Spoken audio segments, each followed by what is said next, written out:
মা বাবার সন্তুষ্টিতে আমার আল্লাহ সন্তুষ্ট। কিন্তু সন্তান, তোমার বউ তোমাকে বলছে তুমি কি মা বাবার একার সন্তান, তুমি কেন তোমার মা বাপকে শুধু খাওয়াও আর 2-3 ভাই কেন খাওয়ায় না? এই কথা শুনে তুমি তোমার মা বাপকে জুদা করে দিয়েছো, আলাদা করে দিয়েছো। তোমার মা বড় ভাইয়ের ঘরে 1 সপ্তাহ ভাত খায়, ছোট ভাইয়ের ঘরে 1 সপ্তাহ ভাত খায়, মেজো ভাইয়ের ঘরে 1 সপ্তাহ ভাত খায়। আরে মা বাবা কেন ঘুরে ঘুরে একজন আরেকজনের ঘরে ঘরে খাবার খাবে?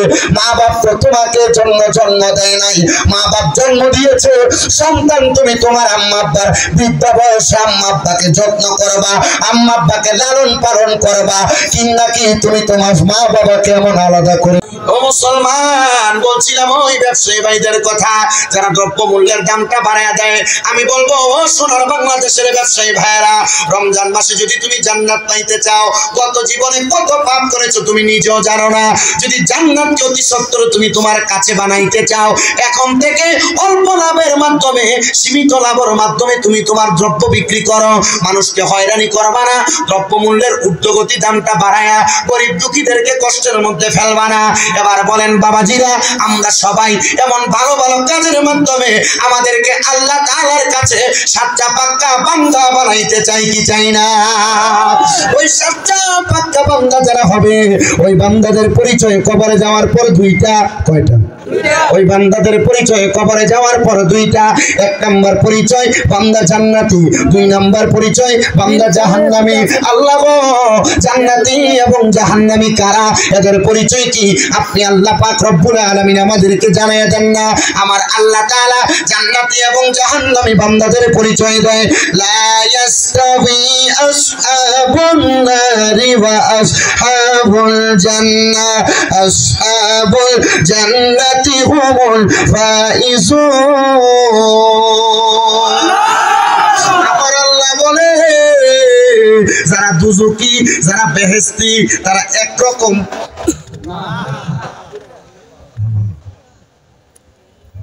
যারা দুজকি যারা বেহেশতি তারা একরকম। ওয়াবুদুল্লাহ ওয়ালা তুশরিকু বিহি শাইআন ওয়া বিল ওয়ালিদাইনি ইহসানা। ঘোষণাকার, জান্নাতে যাওয়ার জন্য মিনিমাম যে 3টা কাজ করা লাগবে, 3টা কাজের কথা আমি আপনাদেরকে বলবো, তারপর শেষ। অসুবিধা হবে? আল্লাহ তাআলা বলেন তোমরা আল্লাহর ইবাদত করো। নামাজ কার ইবাদত? আল্লাহ। জবান একজোড়া বন্ধ রাখবেন না। যদি জবান বন্ধ রাখেন হয়তো আল্লাহ মরার সময় জবান বোবা বানিয়ে দিবে। আল্লাহ তাআলাকে একটু সাক্ষী দেওয়ার জন্য বলেন নামাজ কার ইবাদত? আল্লাহ। রোজা কার ইবাদত? আল্লাহ। হজ কার ইবাদত? যাকাত কার ইবাদত? হালাল খাওয়া কার ইবাদত? সুদ খাওয়া কার ইবাদত? শয়তানের। বলেন কার? শয়তানের।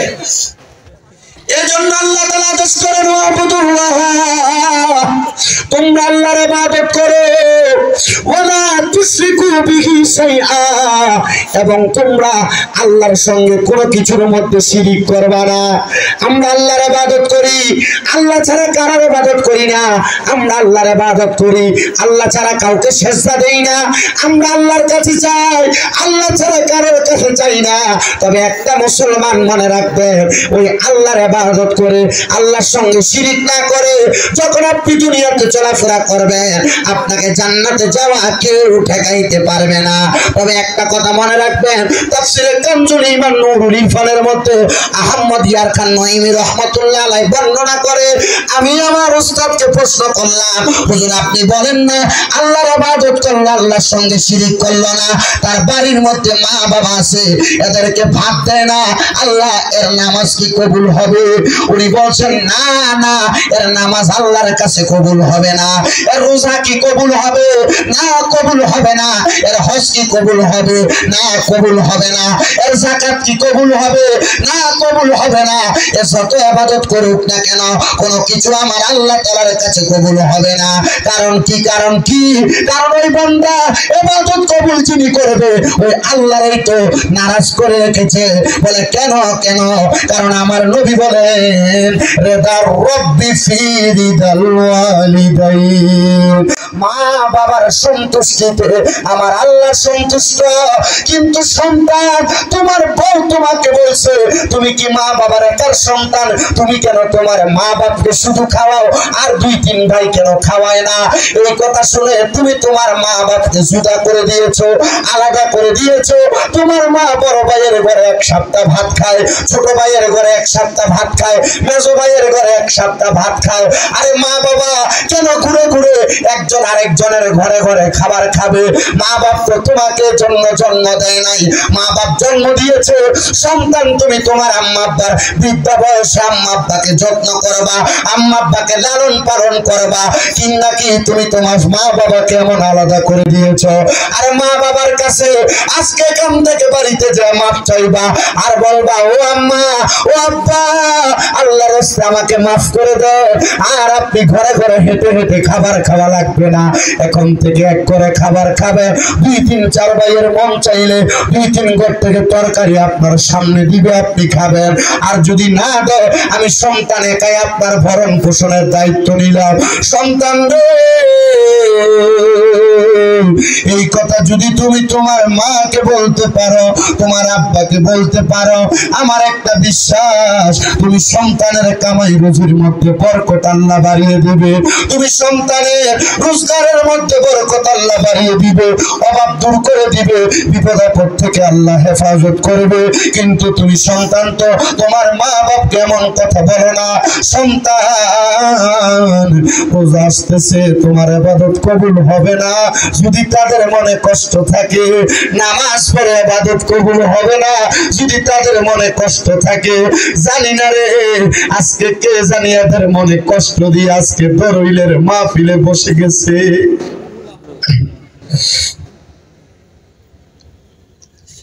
কে জানি এদেরকে আঘাত দিয়ে আজকের মাহফিলে বসে গেছে। হে সন্তান, পারলে দে তোর পাও আমার সামনে দে, আমি শামীম দাদা জিহ্বা দিয়ে তোর পাও পরিষ্কার করে দিব। তবু আল্লাহর হস্তে মাপ চাই। এই মা বাপরে ভাত না দিয়া, মা বাপরে ঘরে জায়গা না দিয়া ওয়াজ শোনার দরকার তোমার নাই। কেন? কারণ এদের মনে কষ্ট দিয়ে ওয়াজ শুনবা। এই ওয়াজ শুনে দে আল্লাহরে খুশি করতে মাহফিলে আসছো, ওই আল্লাহ তোমার প্রতি বড় বেজার, ওই আল্লাহ তোমার প্রতি বড় বেজার। সন্তান রে, তোমার মা তোমার আব্বা যেন সুস্থ পড়ে থাকে, তুমি একটাবার তোমার মা বাবার খোঁজ নিতে যাও না। মা বাবা বোনের বাড়িতে পড়ে আছে, ভুলে গেছো তোমার আব্বার কষ্টের কথা। আব্বা জান নিজে পায়ের মধ্যে জুতা থাকতো না, শীতের দিন খালি পায়ে আব্বা ঘাস কাটার জন্য খেতে চলে যাইতো। হাঁটতে হাঁটতে বাবার পায়ের তলা পর্যন্ত ক্ষয় হয়ে গেছে। কিন্তু আব্বা জান তোমার স্কুলে যাওয়ার জন্য নতুন জুতা কিনা দিত। কিন্তু এখন তুমি সন্তানের কাছে লাখ লাখ হাজার হাজার টাকা, তোমার আব্বা জানলে তুমি এক জোড়া জুতা কিনা পরাইতে পারো না। ভুলে গেছো তোমার আব্বা জানের কষ্টের কথা। যেই বাবা নিজে পুরান পাঞ্জাবি আয়রন করে ঈদের নামাজে গেছে, কিন্তু তুমি সন্তানকে নতুন জামা কাপড় কিনে দিছে। আজকে ওই বাবা জান অন্ধকার কবরে, তুমি সন্তানের ব্যাংক অ্যাকাউন্টে হাজার হাজার টাকা, লাখ লাখ টাকা, কিন্তু তুমি তোমার আব্বা জানরে 500 টাকা দিয়ে কিনে একটা দামি লুঙ্গি পরাইতে পারো না। এ সন্তান, কেমনে রে মা বাপরে ভাত দাও না? চিন্তা করো তোমার মায়ের কষ্টের কথা। মা চিরা কাপড় পরতো, সকালবেলা পান্তা ভাত গুলা মা খাইতো না, রেখে দিত। আমার সন্তান দুপুর বেলা বাড়িতে আসলে রৌদ্র দিয়া পান্তা ভাতটা খাইলে আমার সন্তানের কলিজা ঠান্ডা হবে। আজকে তোমার মা কবরে, তোমার ঘরে কত মেহমান খাবার খায়, তুমি সন্তান তোমার মার মুখে এক লোকমা খানা তুলে দিতে পারো না। দিবা কেমনে রে? তোমার মা জননী অন্ধকার কবরে। ও সন্তান, যদি কেউ এমন মা বাবা বেঁচে থাকে, এই মা বাবার মনে কষ্ট দিয়া থাকো, বাত না দিয়া থাকো, ওয়াদা করো এখান থেকে বাড়িতে যাইয়া আম্মা আব্বার কদম গুলাতে ধরবা, তোরা বলবা, মা ও আব্বা জান, আল্লাহর রাস্তায় আমি সন্তানকে মাফ করে দেন। যতক্ষণ পর্যন্ত তোমার মা তোমার আব্বাজান মুখ দিয়ে বলছে তোমারে মাফ করে দিছি, ততক্ষণ পর্যন্ত মা বাবার পাও তুমি ছাড়বা না। বলে হুজুর কেন? কারণ আল্লাহর নবী শিখিয়ে দেয় সাখাতুর রব্বি ফি সাখাতিল ওয়ালিদাইন, আম্মা আব্বার সন্তুষ্টিতে আমার আল্লাহ সন্তুষ্ট। সন্তান রে, তোমাকে যদি বলা হয় মাপ চাওয়ার কথা, হয়তো অনেকে চিন্তা করে হুজুর আমি মাপ চাইবো দূরের কথা, দুই ঈদের সময় আমি আমার মার পায়ে ধরে সালাম করি না, দুই ঈদের সময় আমি আমার বাবার পায়ে ধরে সালাম করি না। সন্তান মনে রাখবা, আমি আল্লাহর নবীর একটা হাদিস পড়তে যাই দেখলাম শুধু সালাম করা না, মাঝে মাঝে যদি সুযোগ পাও আম্মা আব্বার কদমে চুম্বন দাও। আমি আমার এলেমের জোরে কথা বলি না, আমি আমার আম্মা আব্বার কদমে চুম্বন করেছি। আমার একজন ওস্তাদ যখন আমি ক্লাস 9-10 পড়ি, উনি বলেছেন আম্মা আব্বার কদমে চুম্বন করলে আল্লাহর জান্নাতের চৌকাঠে চুম্বন করার সওয়াব পাওয়া যায়।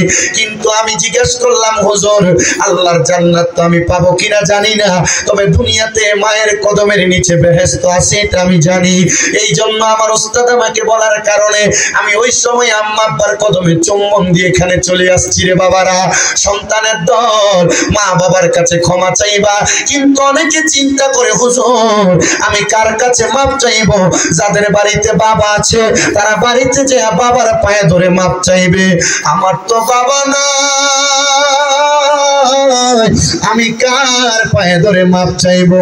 হুজুর গো, যাদের বাড়িতে মা আছে তারা বাড়িতে যাইয়া মার পায়ে ধরে মাপ চাইবে। আমার তো মা নাই, আমি কার পায়ে ধরে মাপ চাইবো? পর্দার অন্তরালে কত মা বোনেরা বসে আছে, রমজান মাস আসতেছে, রমজানের সময় সাহারির সময় ভোর রাতে খাবার খাওয়ার সময় মা ফোন দিয়া খবর নিত, বাবা ফোন দিয়া খবর নিত। এই বছর তাদের মা নাই, এই বছর তাদের বাবা নাই, কেউ তারারে খবর নিবে এই কথা চিন্তা করে করে কান্দে। পর্দার অন্তরালে কত মা বোনেরা বসছে, এরা চিন্তা করে আগে বাবার বাড়ি থেকে কত সুন্দর ইফতার পাঠিয়ে দিত, এখন আমার আব্বা নাই, কে আমার বাড়িতে আসবে? হায় রে সন্তান, ওই মা বাবার মতো রত্নটাকে বাইচা থাকতে যত্ন করো, যত্ন করো, যত্ন করো। টাকার হিসাব করবা না এদের বেলায়, পয়সার হিসাব করবা না এদের বেলায়। এরা যেন কোনো কিছু তোমার কাছে চায়া না নেওয়া লাগে। এখন থেকে এদের সব আশা পূরণ করো। তুমি যদি এদেরকে ঠান্ডা করতে পারো, এদের দিল ঠান্ডা করতে পারো, দেখবা আমার আল্লাহ তাআলা রূহানি ভাবে তোমার সম্পদ বাড়িয়ে দিবে। কেন কেন কেন? কারণ এরা খুশি থাকলে আল্লাহ খুশি হয়ে যায়।